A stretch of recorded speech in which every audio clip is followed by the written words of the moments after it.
So as you all know that NEET की जो biology है that comes 95 to 100% from NCERT.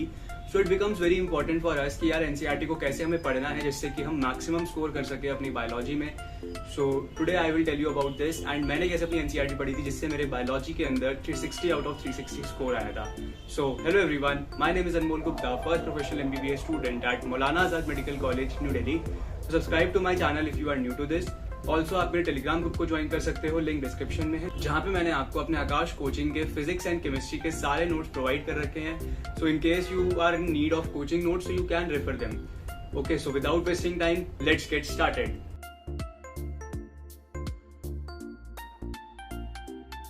So before starting the video, I just want to tell you that अगर आप NEET 2023 या NEET 2024 aspirant है and आप अपनी preparation को लेके कंफ्यूज है कि आप कैसे प्रिपरेशन कर रहे हो, तो मैं बता दूं आपको कि आपको मेन फोकस तो अपना NCERT पे ही रखना है. मोस्ट प्रोबेबली आपका जो पेपर है वो NCERT से ही रहने वाला है एंड NCERT को बार बार पढ़ के उसे रिवाइज करना एंड उसे लंबे टाइम तक रिटेन करना, ये एक थोड़ा डिफिकल्ट टास्क हो जाता है. बिकॉज NCERT को पढ़ तो सभी लेंगे बट उसे जो एंड डे तक, एग्जाम डे तक जो उसे याद रखेगा वही अल्टीमेट विनर होगा, राइट. एंड आई नो यार कि रिवीजन जो है बहुत ज़्यादा बोरिंग टास्क है, तो इसको थोड़ा इंटरेस्टिंग बनाने के लिए I would like to recommend the memo NEET app. इसको मैंने अपनी प्रीवियस वीडियो में बताया था आपको दैट मेमो नीट ऐप से अगर आप प्रैक्टिस करेंगे क्वेश्चंस को तो आपकी रिवीजन जो है वो काफ़ी ज़्यादा इंटरेस्टिंग हो जाएगी. मेमो नीट ऐप में आपको NCERT बेस्ड क्वेश्चन मिल जाएंगे for physics and chemistry and for even biology. तो मेमो नीट ऐप से आप एक्टिव रिवीजन कर सकते हो. एक्टिव रिवीजन का मेन मतलब यही है दैट वो रिवीजन जो बोरिंग ना हो, उसमें आपको भी मजा आए. एक्टिव रिवीजन करने से आपके ब्रेन में न्यू न्यूरॉन पैटर्न्स क्रिएट होंगे जिससे कि आप मैक्सिमम टाइम तक वो चीज़ें रिटेन कर पाओगे अपने ब्रेन में एंड नीट वाले दिन तक भी आप उन चीज़ों को याद कर पाओगे. मेमो नीट ऐप में आपको 20,000 से भी ज़्यादा क्वेश्चंस मिल जाएंगे for biology and chemistry and assertion reason type question जो नीट 2022 में काफ़ी ज़्यादा आए थे वो भी आपको मिल जाएंगे. क्योंकि असर्शन रीजन्स के लिए आप मेरे से पूछ रहे थे दैट उसे हम कहाँ से प्रैक्टिस करें, तो you can practice it from this app. Physical chemistry के फॉर्मूलाज एंड ऑर्गेनिक केमिस्ट्री के नेम रिएक्शन भी आपको इस ऐप में मिल जाएंगे एंड आपको बेसिकली केमिस्ट्री में 3 टाइप से इसमें क्वेश्चन मिल जाएंगे. पहला फ्लैश कार्ड टाइप, दूसरा मैच द फॉलोइंग एंड तीसरा जंबल्ड वर्ड्स की फॉर्म में. फिजिक्स के लिए आपको इंपॉर्टेंट टॉपिक्स के वीडियो लेक्चर्स इसमें मिल जाएंगे एंड आपको वीडियो लेक्चर्स के फ्रेम किए गए क्वेश्चंस जो हैं वो भी मिल जाएंगे. तो instead of revising video lectures again and again आप उन क्वेश्चंस को रिवाइज कर सकते हो जिससे कि आपके वीडियो लेक्चर्स जो हैं वो ऑटोमेटिकली रिवाइज हो जाएंगे. So you can see so many features are there in this app. Also NEET 2022 में 96 क्वेश्चन बायोलॉजी से, 42 क्वेश्चंस केमिस्ट्री से एंड अराउंड 30 क्वेश्चन फिजिक्स के NEET 2022 में मेमो नीट ऐप से ही आए थे. So you can see कि यार कितने सारे फीचर्स हैं इस ऐप में. So you can definitely check out this app. Link is in description box. You can use my coupon code ANMOL300 to avail 300 rupees off in any of the subscription, right?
So the first thing you need to do before reading your NCERT is that you have to attend the lectures of your biology class and also जो आप notes बना रहे हो अपने biology के, अपने botany and zoology subjects के, उन नोट्स को आप एक बार पढ़ लो, राइट? बिकॉज अगर आप एनसीईआरटी डायरेक्टली रीड करोगे तो आपको वो समझ नहीं आएगी। एनसीईआरटी बहुत ज्यादा कंडेंस फॉर्म में लिखी गई है, राइट? तो अगर आप डायरेक्टली रीड करोगे तो you will not be able to get, मतलब आपको सब कुछ समझ नहीं आएगा, आपको एनसीईआरटी की हर एक लाइन समझ नहीं आएगी, right? So to understand each and every line of NCERT it becomes very necessary for you to attend the lectures and also जो आपने नोट्स बनाए लेक्चर से उन्हें आप एक बार रीड कर लें, उसके बाद ही आप एनसीईआरटी पढ़ना स्टार्ट करें, right? And then second thing ये है, जब आप एनसीईआरटी पढ़ने बैठे तो आप पेंसिल के साथ उसे अंडरलाइन करते चले इंपॉर्टेंट पॉइंट्स को। एंड जब आप अपनी सेकंड या थर्ड रीडिंग कर रहे होंगे एनसीईआरटी की, तो जो चीजें आप बार बार भूल रहे हो तब आप हाईलाइट करते चलो, नहीं तो अगर आप फर्स्ट टाइम पे हाईलाइटर लेके बैठ जाओगे तो आप पूरी एनसीईआरटी अपनी हाईलाइट कर दोगे, राइट? तो आपको पूरी एनसीईआरटी हाईलाइट नहीं करनी, सिर्फ जो इंपॉर्टेंट पॉइंट्स हैं जो कि आप 2-3 रीडिंग के बाद भी याद नहीं कर पा रहे हो, उन्हीं पॉइंट्स को आपको हाईलाइट करना है, राइट? देन जो थर्ड थिंग आती है वो ये आती है दैट एनसीईआरटी के जो एग्जांपल्स हैं, एनसीईआरटी का जो डेटा है, जैसे कि बायोडाइवर्सिटी चैप्टर में बहुत सारा डेटा है, तो इन सारे डेटा को और जो एग्जांपल्स हैं, जितनी भी रट्टे मारने वाली चीजें हैं, ये सब आप एक सेपरेट नोटबुक बना लो एंड उस सेपरेट नोटबुक में इन सारी चीजों को लिख लो, राइट? बिकॉज अगर आप एनसीईआरटी के पैराग्राफ में से उनको रट्टे मारोगे तो वो आपको याद नहीं हो पाएंगे, तो इसलिए आपको इन सबको एक सेपरेट नोटबुक में लिखना पड़ेगा एंड आपको वो नोटबुक से बार बार सब कुछ रिवाइज करना पड़ेगा, जिससे कि आप उसको मल्टीपल टाइम्स रिवाइज कर लोगे and it becomes easy for your mind. जब आप किसी चीज को सेग्रीगेट करके लिख लेते हो, उसे अच्छे से वे में बना के उसे याद करते हो, तो वो जल्दी याद होता है एज कम्पेयर टू जब आप एनसीईआरटी के पैराग्राफ में से उसे याद करोगे।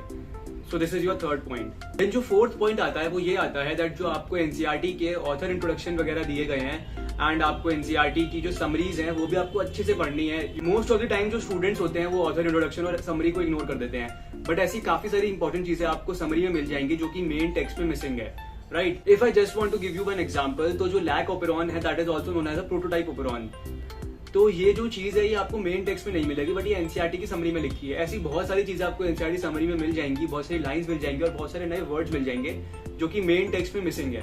सो it becomes very important for us to read NCERT summary as well as author introductions.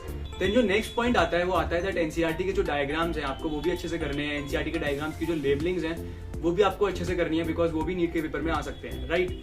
Then उसके बाद जो पॉइंट आता है दैट इज कि कुछ पॉइंट्स हमें ऐसे लगते हैं जो कि बहुत ज्यादा इंपॉर्टेंट होते हैं एंड वो एनसीईआरटी में नहीं दिए होते, बट हमें लगता है कि ये चीज इंपॉर्टेंट है, हमें याद रखनी है। ऐसे पॉइंट्स को आप एनसीईआरटी के जो साइड में स्पेस गिवन होता है आप उसमें ऐड कर सकते हो, या फिर जो स्टिकी नोट्स आते हैं वो भी आप स्टिक करके अपनी एनसीईआरटी पे उस पर आप लिख सकते हो। देन जो लास्ट पॉइंट आता है वो बहुत इंपॉर्टेंट है, दैट इज आपको प्रीवियस ईयर क्वेश्चंस भी सॉल्व करने हैं। प्रीवियस ईयर क्वेश्चंस आप लोग 2014 से स्टार्ट कर सकते हो, बिकॉज उससे पहले एनसीईआरटी का जो सिलेबस था वो थोड़ा डिफरेंट था, तो उससे पहले के जो क्वेश्चंस हैं वो थोड़ा डिफरेंट टाइप के हैं। तो आप 2014 या 2015 ऑनवर्ड्स अपने प्रीवियस ईयर क्वेश्चन सॉल्व कर सकते हो and it would be very helpful for you, right, to understand कि किस टाइप से क्वेश्चन आ रहे हैं एक चैप्टर में से। एंड प्रीवियस ईयर क्वेश्चन बहुत ज्यादा इंपॉर्टेंट होते हैं, सो प्रीवियस ईयर क्वेश्चन आप अच्छे से कर लेना, राइट?